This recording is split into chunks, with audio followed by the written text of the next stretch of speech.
Hello. Thank you very much for coming to Rachel's first comedy show in Cleveland. We at Rachel's love jokes.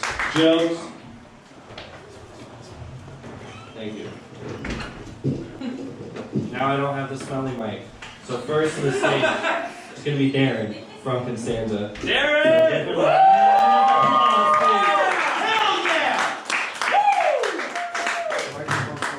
How's everybody doing tonight?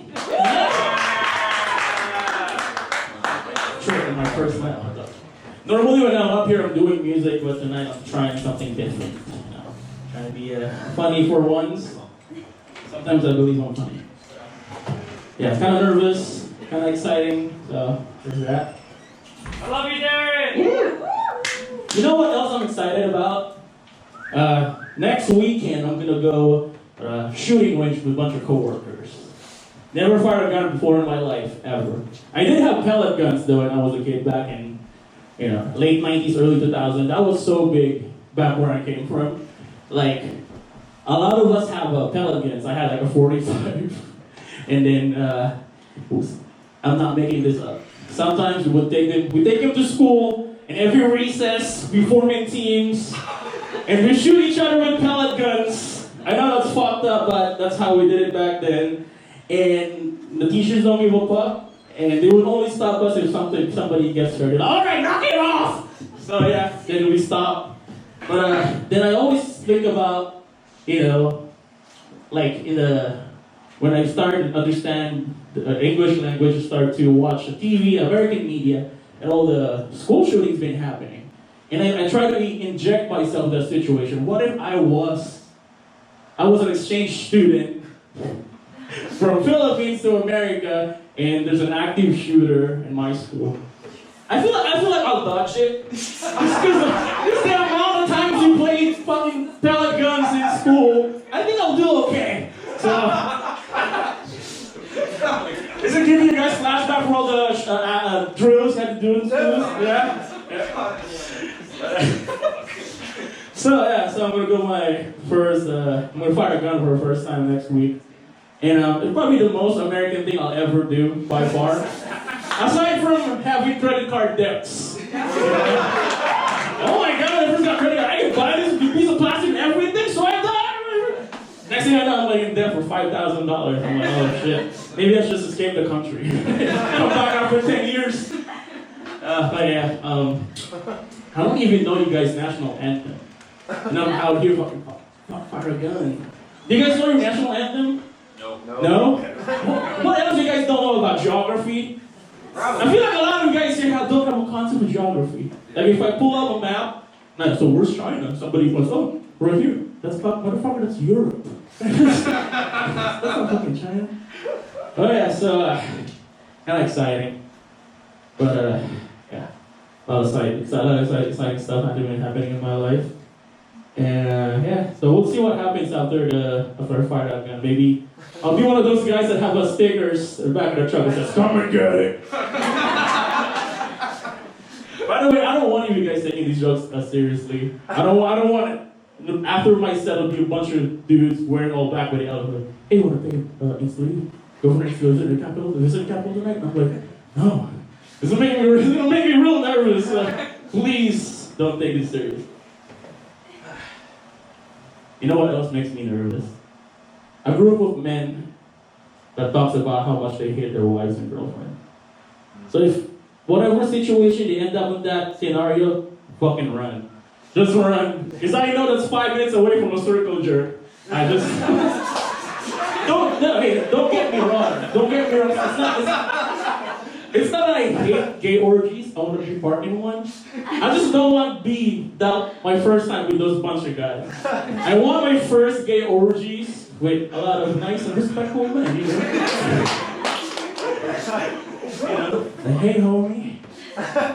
Let me tickle your butthole while you stop Pedro's cock. And I'm like, oh yeah, I can do that, yeah. You can multitask right now. But can you just imagine participating orgies with a bunch of misogynist dudes? It will be horrible. There'll be a lot of shit talking, a lot of competition. It's like you're playing a video game and your team is losing. And your team is like, you're not stroking it hard enough. What are you, a pussy? What are you, a girl? All right, I'm out. So yeah, so I don't want to be part of any of that. I don't know what's the problem with some dudes though. You know, a lot of homophobic guys, especially the middle-aged guys. Sometimes I don't get that. I'm like, bro, you grew up in the '80s. Have you seen the movies in the '80s? Who's that guy that, what's his name, that does all the Terminator movies? Was Arnold Schwarzenegger. Yeah, Arnold Schwarz, N-word. I'm not even going to pronounce his last name. Bro, I have a Filipino accent. I don't want to end up saying the wrong shit. Like, excuse me! But yeah, so that guy, all his movies, the posters, they all have all oiled up. There's always like a focus to his fucking muscles all oiled up, you know? And then they always give him the biggest guns. They always have the main guy in the back, and they all have big guns. That's like a metaphor to a dick. Like, bro, that's gay. What are you talking about? Like, he can't even win with this dude. He pants too tight, that's gay. You're riding in front of the bus, that's gay, you know? Or we're in the bus trying to fucking get off so you can kiss your boyfriend. I'm like, bro, you can't even... just dare eat a banana in front of these guys. You can't even do that. That's gay. I don't get it, you know. So yeah, I don't understand it. But I guess the point of this story, if you're a man and there's another man trying to talk about how much you hate his wife, just so you know, he's trying to get it with you.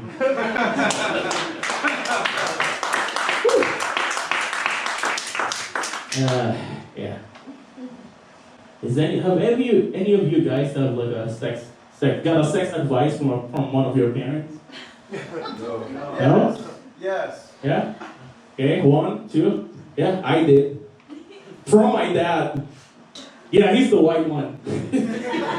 My mom would never traumatize me like that. She's a very decent human being. But yeah, I was 15 years old. This was, I don't know, 2006, 2007. I was hanging out at his place. I was in the living room watching TV. So he walks in. Just out of nowhere, so, you start having sex yet? Are you using any protections? And I'm like, bro, I'm trying to eat my cookies. What the fuck? And then he goes, let me tell you one thing, son. I'm trying to do an impersonation of white voice. Let me tell you one thing, son.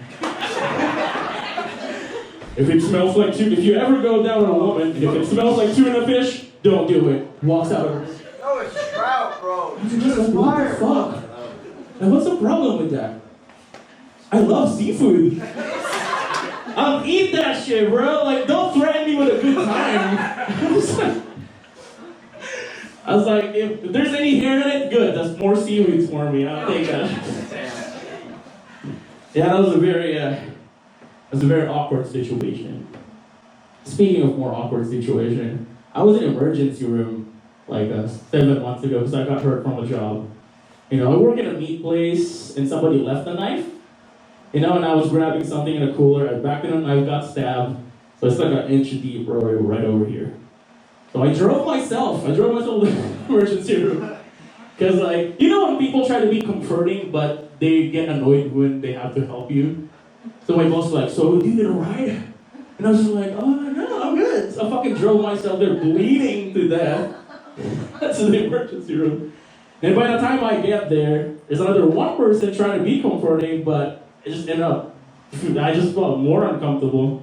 But you know what, let's make a joke about it. Maybe that's how we cope sometimes. So yeah, they're treating me in like emergency rooms. It's like a Grey's Anatomy. Like there's like doctors, like a bunch of doctors. Like there's even like a bunch of nurses trying to hook me up. You know, there's like a blood bank and everything. And there's this one doctor just walks in, trying to ask me, so where are you from? I'm like, huh? Because he started hearing my accent. So where are you from? Oh, I'm from the Philippines. And he goes, well, you look Italian.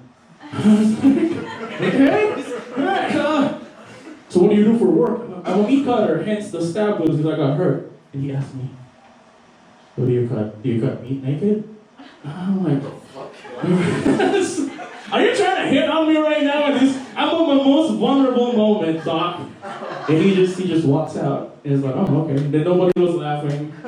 And yeah, so that was a story of what happened. And so yeah, I'm out of time. Thank you for listening.